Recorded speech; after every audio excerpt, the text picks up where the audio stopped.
আত্মীয় স্বজন বললা গোষ্ঠটা এখন ফেরত পাঠাইলাম না, যা আছে এটা রান্না খাই। 3 কেজি গোশের ভিতরে 3 কেজি গোশের ভিতরে এই 3টা হাড় চর্বি গোশ আলাদা করছি।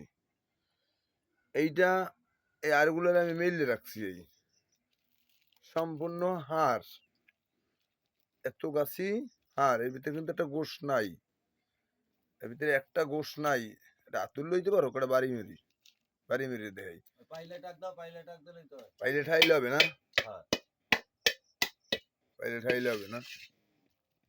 সম্পূর্ণ এর ভিতরে কিন্তু একটা গোশ নাই। এই যে এই এই এতখানির ভিতরে একটা গোশ নাই এর ভিতরে, এইখানে চর্বি। এখন তো আমি আলাদা আলাদা করছি। এই যে এ জায়গায় লুকানোর কিছু নাই, সম্পূর্ণ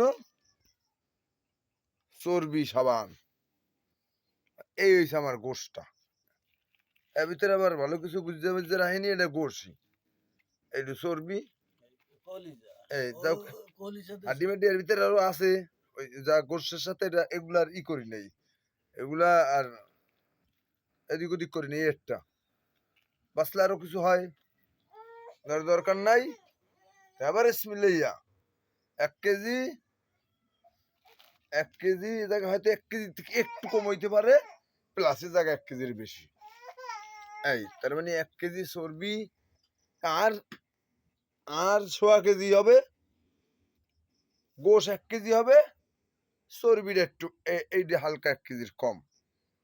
এই তাই এইগুলো রান্না বেন্দে খাইয়ে ফেলাইতে আসি। বিষয়টা আপনার কাছে পৌঁছাবো, এই ভিডিওটা করে রাখলাম।